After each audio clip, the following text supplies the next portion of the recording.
एक बार फिर से स्वागत है दोस्तों। तो आज कुछ और सीखते हैं। पहले भी मैं सिखा चुका हूँ बट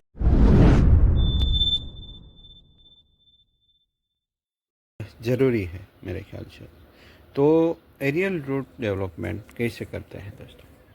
तो सब कहते हैं कि स्ट्रॉ लेनी है, स्ट्रॉ दे दीजिए, पाइप दे दीजिए मानसून के दौरान जब रूट्स निकलते हैं। मैंने भी किया मगर गलत साबित हुआ। मानसून में ही नीचे पहुंच गए तो ठीक है, नहीं पहुंचा और हम स्ट्रो से वो जो रूट है वो चिपक जाता है, इसलिए वो कारगर नहीं रहता दोस्तों।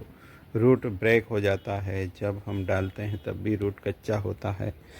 तो मैंने एक अलग तरकीब निकाली कि मानसून में कुछ ना कीजिए, कुछ नहीं करना है। मगर जब मानसून के बाद इस तरह के कुछ रूट्स बचते हैं तो उसको हम जनवरी में अगर स्ट्रो दे देते हैं, स्मूदी वाले स्ट्रो इससे बड़े आते हैं दोस्तों, एक दूसरे के साथ जोड़ के उसको लंबा बना दिया जाता है। हमने यहाँ जोड़ लिया है, क्रॉस कट करके हम उसको एक दूसरे में डाल देंगे तो अच्छे से जुड़ जाते हैं। तो उसमें मिट्टी से फिल करके हमें यहाँ स्ट्रो देना है आज। तो चलिए शुरू करते हैं। तो करना क्या होता है, स्ट्रो को क्रॉस कट कर लीजिए और एक दूसरे में डालिए। ये नहीं जा रहा है तो इसमें ये चला जाएगा, क्योंकि सबके साइज़ अलग अलग होते हैं। यहाँ मैं क्रॉस कट नहीं किया, एक को ही किया, फिर भी ये चला गया है। तो इसी तरीके से जहाँ तक रूट्स है दोस्तों, वहाँ तक आपको उसको ले जाना है और उसके बाद उसमें स्ट्रॉ में ये रूट इंसर्ट कर देना है और मिट्टी से फिल कर देना है। तो वही करना है अब। और इस जो स्ट्रॉ है उसको स्टेबल करने के लिए मैंने पोट के रिम के साथ ही बांध लिया है एक वायर, दिखाता हूँ। तो यहाँ हमने बांध लिया है वायर और उसके साथ टहनी से जोड़ के हम उसके साथ स्ट्रॉ को अटैच करेंगे, जिससे ये स्टेबल रहे।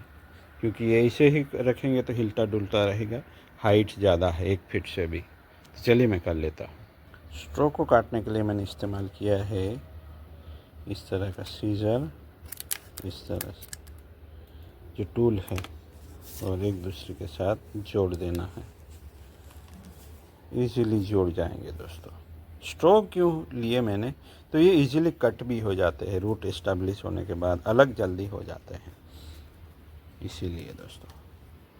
तो यहाँ हाइट एडजस्ट करनी पड़ेगी आप लोगों को, काटना साटना भी पड़ सकता है। बस स्ट्रॉ में कैसे फिल कीजिए, तो इस तरह मैं ले लेता हूँ फाइकस के पत्ते में ही सॉइल सानी हुई होती है, इसलिए इजीली इस तरह फ्री फ्लो हो जाती है और एकदम नीचे पहुंच जाती है।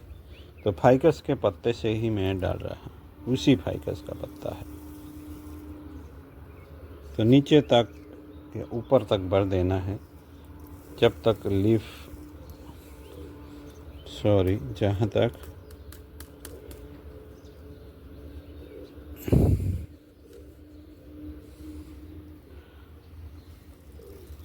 जहाँ तक रूट आ जाए तब तक तो पहले भर ही लेना है।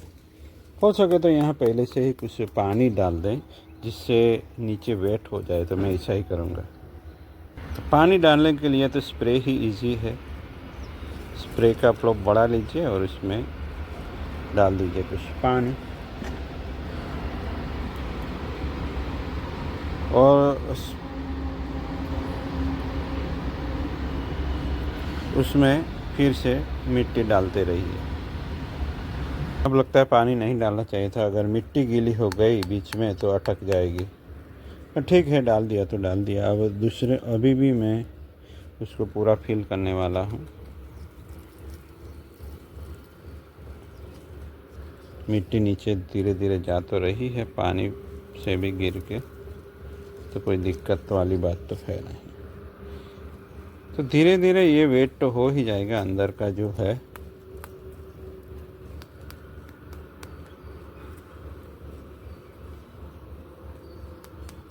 तो पानी मत डालिए पहले, इससे रुकता है ये। पानी नहीं डालिए,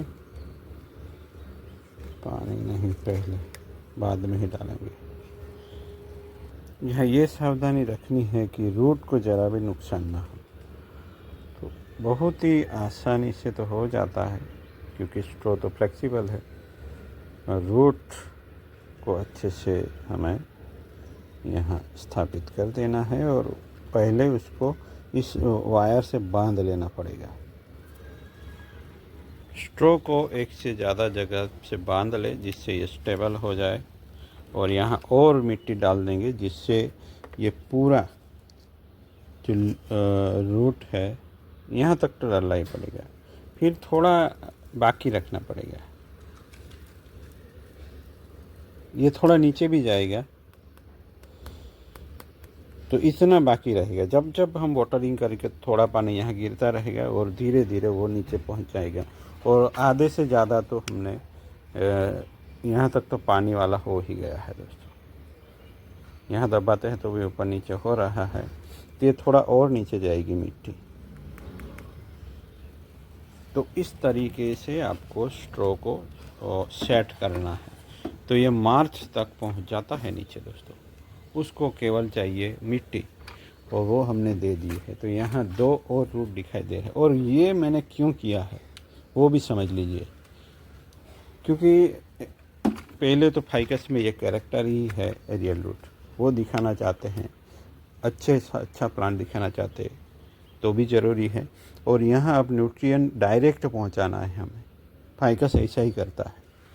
यहाँ भी देखिए ये लोअर ब्रांच है, उसको न्यूट्रिएंट की कमी भी हो सकती है, इसलिए इस ब्रांच में न्यूट्रिएंट पहुँचाने के लिए हमें इस रूट को स्ट्रो देना पड़ेगा।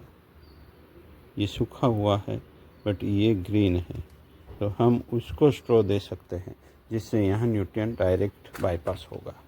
तो एक तरीके से ये बाईपास सर्जरी है जो अच्छे से की जाए तो फिर बहुत ही बढ़िया कारगर साबित होती है दोस्तों।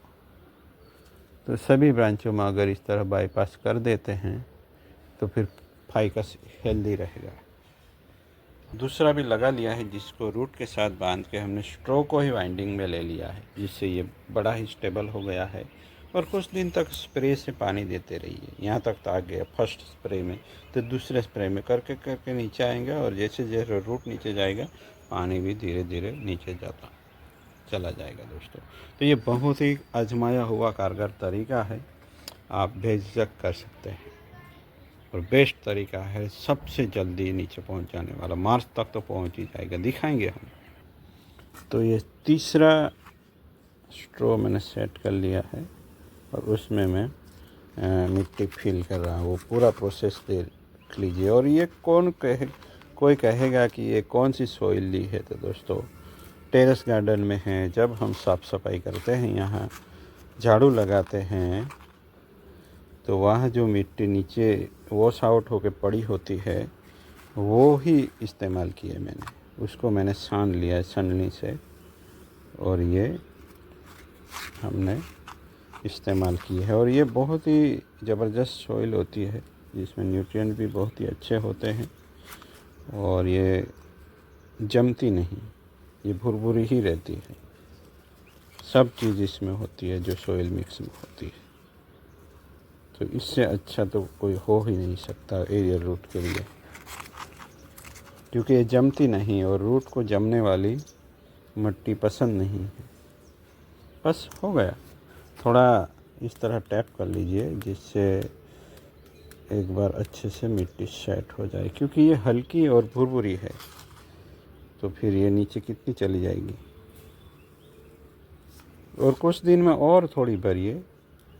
रूट को हमें मिट्टी में रखना है, ये बात ध्यान में रखिए।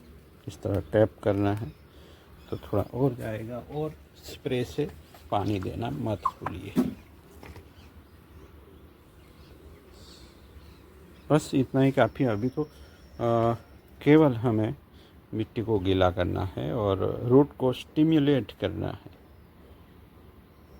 तो सब में एक एक बार मैं फिर से पानी दे देता हूँ, तो धीरे धीरे करके वो पानी नीचे चलता रहेगा। तो सब जान लिया हमने। अब एक्शन की बारी आप लोगों की है। कितनी भी हाइट पे स्ट्रो जो रूट है वहाँ तक हम ये सब कर सकते हैं दोस्तों। यहाँ भी कोई रूट होगा नहीं है, इस बार जो भी रूट दिखेगा उसको हम इस तरह से करेंगे, तो अगले सीज़न में यहाँ मानसून के बाद हम रूट ज़्यादा लगा लेंगे। तो मिलते हैं, ऐसे बने रहेगा। Thank you for watching.